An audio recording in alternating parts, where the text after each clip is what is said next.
Picture this. It's Sunday evening, July 22nd, 2007. A mother and her 11-year-old daughter are doing something completely ordinary, grocery shopping at Stop & Shop. Jennifer Hawk-Petit, 48, a dedicated nurse. Little Michaela, excited about cooking dinner for her family. Just another normal night in Cheshire, Connecticut. What they didn't know was that someone was watching. Someone was following. Someone who would turn their quiet suburban home into a chamber of horrors that would shock the entire nation. Because in the next 12 minutes, I'm going to take you inside what investigators called possibly the most widely publicized crime in Connecticut's history. 7 hours of pure evil. A home invasion so brutal, so depraved, that it would change laws, destroy lives, and haunt survivors forever. This is the story of how two predators turned a family's safe haven into hell on earth. I'm your host, and what you're about to hear contains disturbing content involving violence against children. But this story needs to be told, because what happened to the Petit family could happen to anyone. And the most terrifying part? The police were watching the entire time. Joshua Komisaryevsky sits in his car outside Stop & Shop, scanning families like a shark circling prey.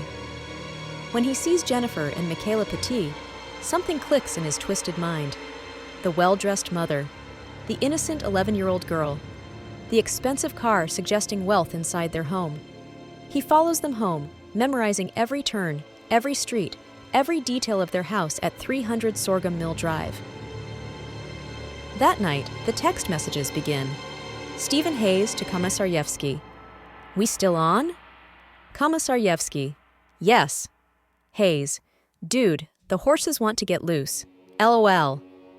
They're not talking about horses. They're talking about unleashing 7 hours of unimaginable horror on a sleeping family. 3:00 a.m., July 23rd. Two career criminals approach the Petit family home under cover of darkness. Their plan? A simple burglary. Rob the house, tie up the family, escape before dawn. But what they didn't plan on was how much they would enjoy the power, the control, the fear in their victims' eyes. Dr. William Petit sleeps peacefully on his sunroom couch after a late night of work. The basement door, unlocked. Komisaryevsky creeps inside, grabs a baseball bat, and crack. 4 brutal blows to the doctor's head. The nightmare begins.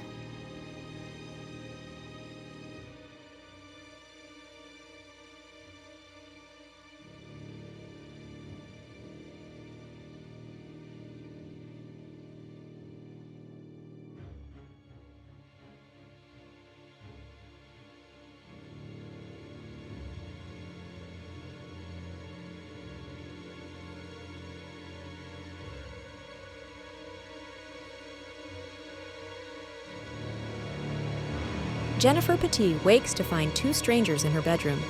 Her daughters, 17-year-old Haley and 11-year-old Michaela, scream from their rooms as plastic zip ties cut into their wrists. Pillowcases cover their heads. If he moves, put 2 bullets in him. The invaders work methodically. Dr. Petit, bloodied and barely conscious, is dragged to the basement and tied to a support pole. His wife and daughters are bound to their beds like sacrificial victims. The intruders ransack the house, finding $40,000 in a check register. Their simple burglary becomes an elaborate kidnapping scheme. 7:00 a.m. Hayes drives to a nearby gas station, surveillance cameras capturing him purchasing $10 worth of gasoline in 2 containers stolen from the Petit home. Why does a burglar need gasoline? The answer would horrify investigators. 9:00 a.m. Hayes forces Jennifer to drive to her bank, a gun hidden in his jacket. At the teller window, Jennifer makes the most courageous decision of her life. While withdrawing $15,000, she whispers to the bank employee, "2 men are holding my family hostage. They're going to kill us." The bank manager immediately calls 911. Police surround the house within minutes, but they don't move in. They wait outside, watching as the situation inside deteriorates beyond imagination. What if they had acted immediately? Could 3 lives have been saved? What happened next is so disturbing that I need to warn you. We're entering the darkest part of this story. While police waited outside, The criminals inside crossed a line that transformed burglary into something far more sinister. Komisaryevsky sexually assaulted 11-year-old Michaela Petit. He photographed the attack on his cell phone. Medical examiner Dr. Wayne Carver would later find his DNA inside the child's body. Voice: evidence of consciousness of guilt. Forensic teams discovered bleach on Michaela's clothing, an attempt to destroy DNA evidence. From the basement, Dr. Petit heard sounds that no father should ever hear. He screamed for his family. One of the attackers called down, "Don't worry, it's all going to be over in a couple of minutes." Dr. Petit knew it was now or never. Fighting through his head injuries, he freed himself from his bonds and crawled out of the basement. Bloody and broken, he stumbled to a neighbor's yard, gasping, "My family! They're killing my family!" Inside the house, Hayes strangled Jennifer Petit to death while Komisaryevsky watched. Then came the gasoline, poured over her body, splashed on the daughters' beds, doused on Haley and Michaela while they were still alive, still conscious, still hoping someone would save them. 10:44 a.m. The house erupts in flames. Haley Petit, the 17-year-old honor student bound to graduate and attend Dartmouth, somehow breaks free from her restraints. She runs toward her sister's room, trying to save Michaela, but the smoke overwhelms her. She collapses at the top of the stairs, just steps away from escape. Michaela, still tied to her bed, dies of smoke inhalation in her own bedroom. The little girl who loved to cook, who was going to take over her sister's charity work, who had her whole life ahead of her, gone at 11 years old. Hayes and Komisaryevsky flee in the Petit family car, thinking they've committed the perfect crime. They're wrong. Police cars swarm them 1 block away. The 7-hour nightmare ends with both killers in custody, reeking of gasoline and covered in their victims' blood. 3 members of the Petit family are dead. Dr. William Petit, the sole survivor, has lost everything: his wife, his daughters, his faith in humanity. But here's what will haunt you. The police were outside for hours. They had snipers. They had tactical teams. They had every opportunity to save this family. Why didn't they act? Who were these monsters?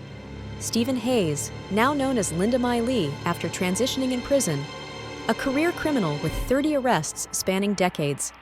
From teenage burglary to window smashing to home invasion murder, each crime more violent than the last. Joshua Komisaryevsky, the ringleader. Sexually abused as a child, he became the abuser. By age 14, he was committing burglaries. By 2002, he confessed to 18 home invasions, telling his attorney he enjoyed listening to occupants breathe while they slept. Judge James Bentivegna called him a calculated, cold-blooded predator and sentenced him to 9 years. He was paroled in April 2007, just 3 months before the Petit murders. The parole board never received the full transcript of his sentencing. They didn't know what kind of predator they were releasing back onto the streets. Both killers met at a halfway house designed to rehabilitate criminals. Instead, they planned the perfect home invasion. Ladies and gentlemen of the jury, what you're about to hear will test the very limits of human decency. These defendants didn't just kill, they tortured. They didn't just rob, they destroyed. Both killers' attorneys offered guilty pleas for life sentences, begging prosecutors to avoid the death penalty. Connecticut wanted blood for blood. The trials became a national obsession. When the jury recommended death for Stephen Hayes in November 2010, she smiled. Her defense attorney said she was thrilled. Death was what she wanted all along. Superior Court Judge John C. Blue sentenced her to death by lethal injection, telling Hayes, "This is a terrible sentence, but is, in truth, a sentence you wrote for yourself in flames." Joshua Komisaryevsky's trial was even more disturbing. Prosecutors revealed his cell phone photos of the sexual assault. Dr. Petit called the crimes his personal holocaust. The jury took just hours to recommend death. But here's the shocking twist. Neither killer would ever face execution. In 2015, Connecticut's Supreme Court abolished the death penalty entirely, commuting both sentences to life without parole. Dr. Petit was furious, believing the court had overstepped its authority and dishonored his family's memory. The Cheshire murders shocked Connecticut into action.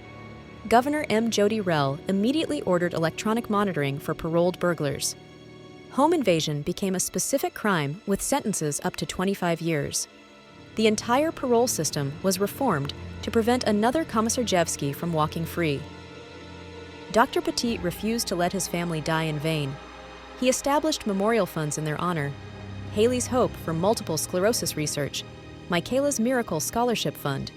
In 2008, over 130,000 luminaria candles lit up Cheshire, raising $100,000 for the memorial funds.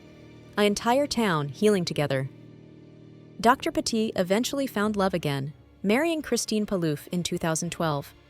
They had a son, William Petit III, in 2013. From 2016 to 2023, Dr. Petit served in the Connecticut General Assembly, turning his tragedy into public service. As of 2025, both killers remain in Pennsylvania prisons under an interstate compact. Komisarjevsky attempted suicide in 2016 and continues filing appeals. They will never see freedom again. Here's what still haunts investigators, legal experts, and Dr. Petit himself: the police response. They had snipers positioned, tactical teams ready. They knew a family was being held hostage. What if they had stormed the house when Jennifer Petit first reported the kidnapping? Could 3 lives have been saved? This case exposed every flaw in our criminal justice system. Career criminals released too early, parole boards operating without full information, police protocols that prioritized caution over immediate action. Many of these issues have since been reformed, but at the cost of 3 innocent lives. Dr. William Petit carries guilt that no survivor should bear. He escaped while his family died. But here's what trauma experts want you to understand. There was nothing more he could have done. He was severely injured, outnumbered, and fighting for his life. His survival wasn't cowardice, it was miraculous. The Cheshire murders force us to confront an uncomfortable truth. True evil exists in our world. Some people cannot be rehabilitated. Some crimes cannot be explained away by childhood trauma or social circumstances. Sometimes, the only response to evil is to lock it away forever. As I finish this story, I'm sitting in my own home, doors locked, family safe upstairs. The Cheshire murders remind us that evil can find any address, target any family, shatter any sense of security. But they also show us the power of human resilience, community support, and turning tragedy into positive change. What happened to Jennifer, Haley, and Michaela Petit should never be forgotten. Their memory drives criminal justice reform, funds medical research, and reminds us to cherish every moment with the people we love. So tonight, hug your family a little tighter, check your locks twice, and remember that heroes like Dr. Petit can survive the unthinkable and still find ways to help others. The Petit family lights still burn in Cheshire, Connecticut, a reminder that love transcends even the darkest evil, and that justice, however delayed, will always find a way. Their story continues to inspire vigilance and advocacy.